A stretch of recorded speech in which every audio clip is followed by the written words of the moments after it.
What do the production of insulin, synthesis of biofuels, corn enriched with vitamins, or the degradation of environmental pollutants have in common?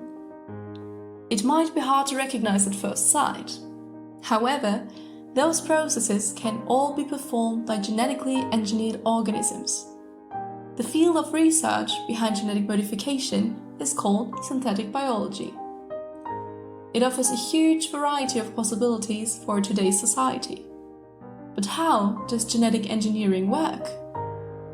We are going to explain it to you from the start.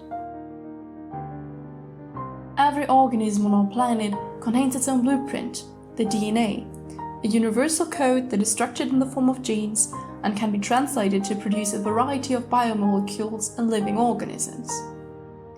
DNA defines how we look, how our body works, how we behave, and so much more. DNA is the fundament of life in all forms. It makes the difference between the characteristics of a cactus and a human. But what would happen if we would be able to transfer the DNA between different organisms? If we could change the defining characteristics of life?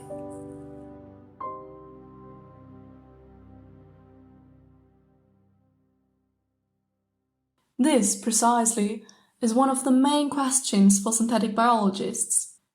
They begin with identifying a gene responsible for specific abilities. After that, this gene can be isolated from an organism and copied multiple times. The gene sequence must be cut and glued into the DNA of the target organism. The modified DNA is then translated into a protein, which carries out its specific function. Let us give you a few more examples to emphasize the importance of synthetic biology in our today's world. Insulin can be produced by inserting the human insulin sequence in bacterial DNA. Modified bacteria are then able to produce high amounts of the important hormone. Therefore, insulin gets particularly cheaper, does not cause rejection, and is much more accessible for everyone. One more example. Vitamins are an essential part of our nutrition.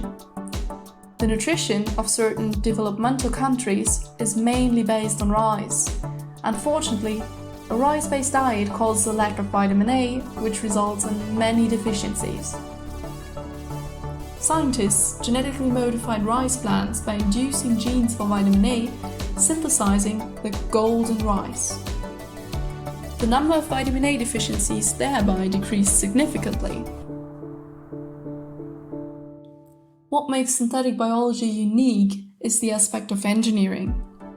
Organisms comprise several complex systems and circuits.